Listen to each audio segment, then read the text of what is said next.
body language belies the fact that you are getting ready to pounce. Become aware. Listening doesn't take long to have an impact.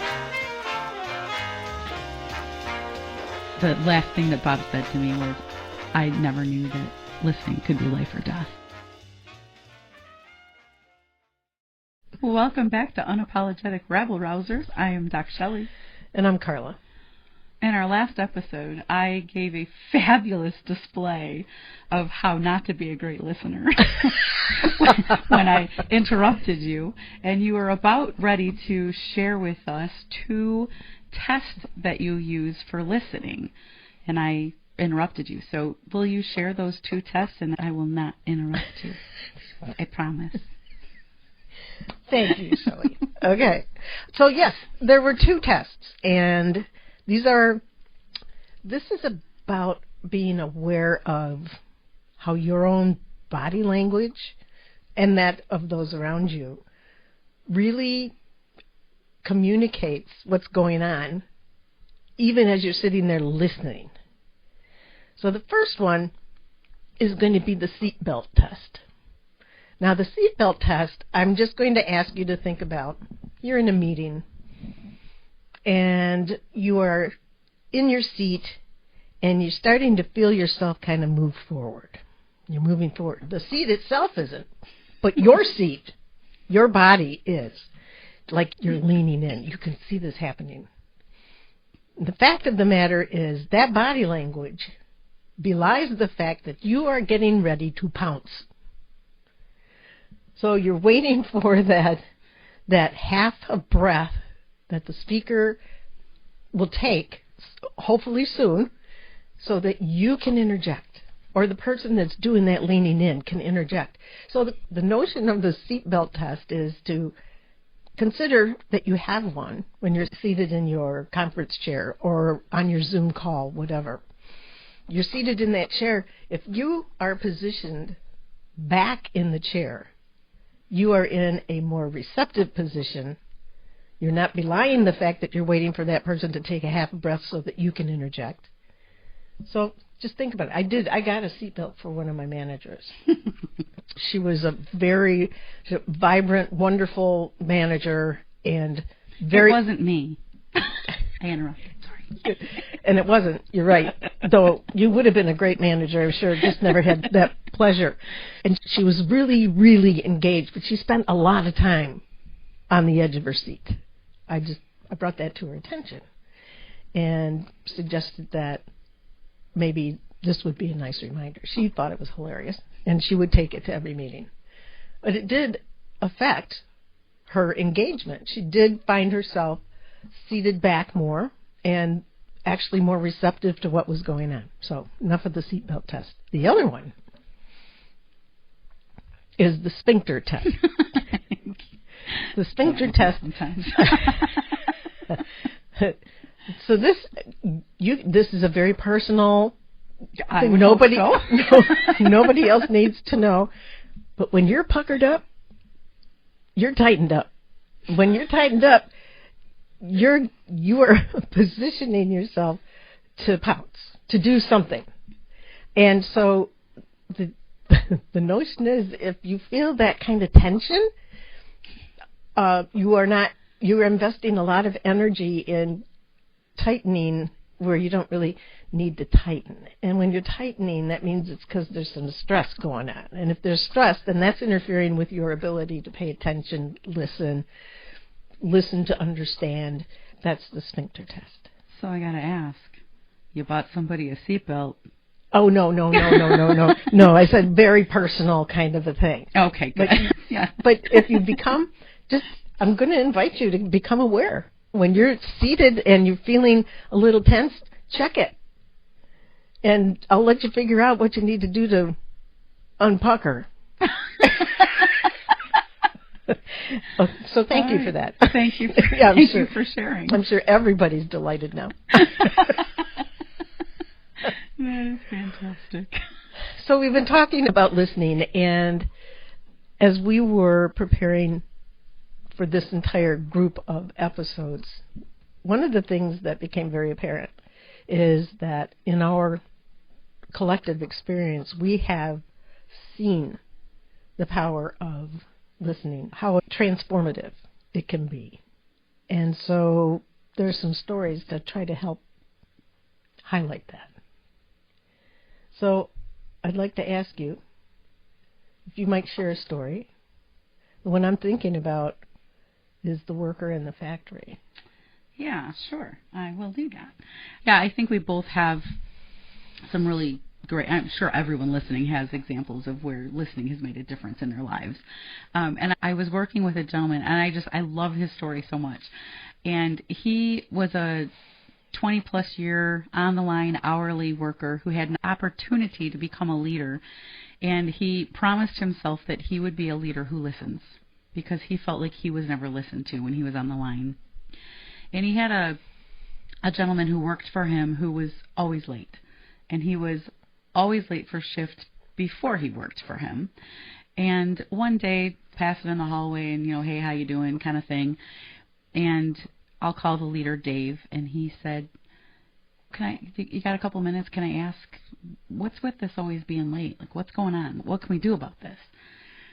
So the guy shared a story that he walked 2 miles to a phone booth, basically, where his wife could pick him up at the phone booth, and then initially she would drive him to work, and then she would go home, but that he was always late because she would get off work. They worked different shifts, and she would get off work, pick him up, and then drive him to work.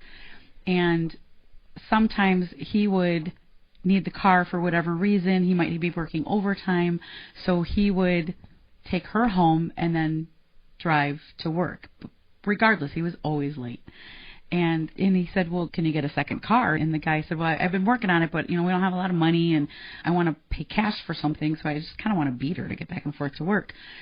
And so Dave happened to mention this to another person on their shift and said, I'm selling a car right now for like $2,500. And the guy was like, I'll buy it. Next day, guy shows up on time, and he was never late another day for a single shift the rest of his career. And all it took was a person asking a question, why are you late? Instead of writing him up, teasing him about it, punishing him for it, but asking why and what can we do about it. And Dave just thought, all it takes is somebody who's curious enough to listen. And I thought, what a powerful example of such a simple thing. Why are you late? What's going on? How can I help? And then to sit and listen to that answer. And Dave really prided himself on the fact that that had happened and that he was able to help the guy solve the problem. You think about how many times we have an opportunity to be able to it's almost an interrupt in terms of a pattern. So here he was being late. He was trying his best to be as responsible as he could be. Excuse me. And a leader who cared enough to understand and listen asked the question. And the fact is, it took that guy courage to say, okay, yeah, and some respect that said, yeah, I'll answer your question. I'll tell you what's going on. Yeah, and for Dave, family was his number one value. This guy loved his family. He loved his wife. I could sit and listen to Dave talk about his wife all day long. We talk about a man who loves his family. I don't think you'll ever find someone that loved his family more. But then it was like, oh, well, obviously you care about your family too, because you're not letting your wife walk home 2 miles from that phone booth, and you're taking care of her and letting her have the car. And it helped them connect too on another level, because they then found shared value. It was just a really beautiful story of just taking a few minutes. Listening doesn't take long to have an impact. You have a great example too of with somebody that it was a simple, hey, how's it going kind of conversation that turned into a really prolific, powerful moment for you and for the person telling their story. Yes, it did. And it happened in a very casual setting in the commons area of the office where we worked. And we happened to be in there at the same time, this leader and myself. And I, as I always do, I greet people. And I'm greeting people with an intentional invitation for them to share how things are going. So it's, okay, yep, hi, John, how you doing? And what could I do to help your day go better today? Which was a fairly standard variation of my greeting. And his shoulders slumped.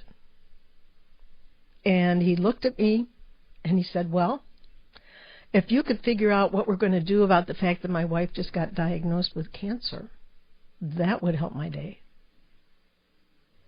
And I looked at him and let a proper pause ensue and then said, John, if I had it in my power to be able to do anything about that, I will start this moment. But in this moment, what you can know is that I know now and I care.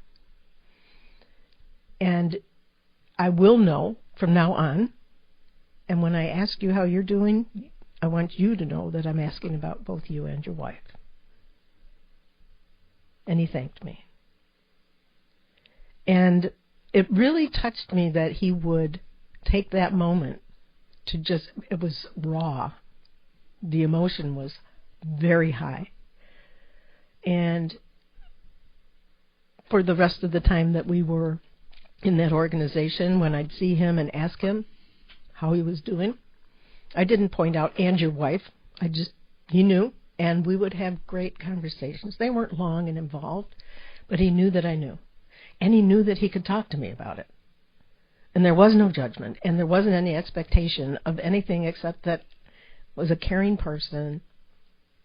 And when it came time for me to leave that organization, he had this greeting card that I think he'd been carrying for a while and was waiting for the moment when he might see me. And he handed it to me, and it was the most beautiful greeting card from he and his wife about the care and consideration and what that had meant for them. It was a beautiful moment. Mm-hmm. And it sits with me today. Yeah. And all it was asking, so what could I do to help your day be better? And all it took for him was to take me up on that invitation. Right. And I'm wondering if anyone else had been there in that moment but you, how that would have happened for him. Because even if he had said the same thing, I can't imagine anyone but you would have responded the way that you did. Thank you. It wasn't my plan. It was somebody's plan. Exactly. Yeah. Exactly. So speaking of what might have happened. Yeah. Sometimes you never know. Listening can be life or death. I was working with a gentleman, and we were talking about inclusion and talking about listening, and he shared this story with us in the setting about his son. And so I'll call the dad Bob, and Bob's son was 17 years old at the time, and his license plate renewal was due, and so Bob took care of that for him. And as you do, you sometimes keep that stuff in your glove box in the car. And Bob went to put the license plate renewal paperwork in the glove box of the car and found a bag of gummy bears. And his first thought was, my kid's too old for these, thinking these are kids' candies. And then he realized that they were actually drug-infused gummy bears. And Bob got irate. Even when he was retelling the story, his face was red. He was mad. And this goes against their family values. They are very religious people. This is an embarrassment to the family and an embarrassment to the community. And Bob took those gummy bears and bolted into the house and, son, what is this? I can't believe you would have these in your car. You are such a loser. We don't do these things in this family. What is wrong with you? And Bob stormed off, never gave his son a chance to respond. A little while later, the son, thinking maybe Bob's calmed down a little bit, went and knocked on the door and said, Dad, can I talk to you for a minute? I really want to tell you something. And Bob said, no, there is nothing you can tell me right now that's going to make this okay. So the son walked away, and Came back a little while later and tried again. Dad, please, will you please listen to me? I really want to tell you something. And again, Bob said, there's nothing that you're going to say that's going to make this okay. You're an embarrassment to this family. I can't believe you would disgrace us this way. Thank God this kid had some persistence and some grit. And so he went back one more time about an hour later and said, Dad, I need you to listen to me. I got to tell you something. And Bob said, fine, I'll listen. And he stood there with his arms crossed like he'd rather be anywhere else on the planet. And his son said, I've really been struggling with my mental health. They had a kid in the community who about a month before had committed suicide.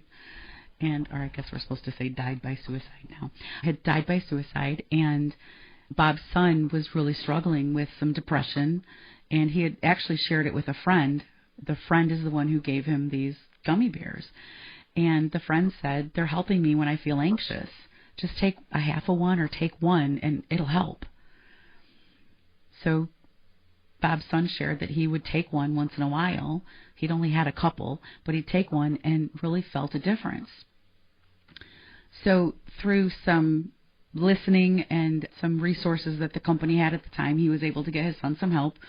I'm happy to report that the son is doing quite well now. He actually had some undiagnosed manic depressive issues. So he's doing really well now.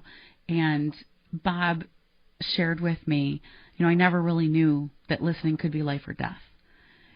And a little while later, I asked Bob, I said, how do you think that conversation might have gone had you saw the gummy bears in the glove box, and instead of creating all these stories that you created that just got your emotions so far away from you where you couldn't control them, you would have walked in the house and said, hey, son, I found these in the glove box. What can you tell me about these gummy bears? And he said, I'll tell you one thing, I wouldn't have ruined a 17-year relationship with my kid because he doesn't trust me and he doesn't respect me anymore. We're working on it. But I wouldn't have ruined that relationship had I done it that way. And if he had not finally given in to listening? I don't know that his son would be here, and he doesn't know that his son would be here either. And the last thing that Bob said to me was, I never knew that listening could be life or death. Take time to listen. It matters. Thank you. Yeah. Thank you for asking. It matters. Words change worlds. Indeed they do. And listening opens up new ones. I'm Carla. I'm DocShellie. We'll see you next time. Take time to listen. It matters. Words change worlds, and listening opens up new ones.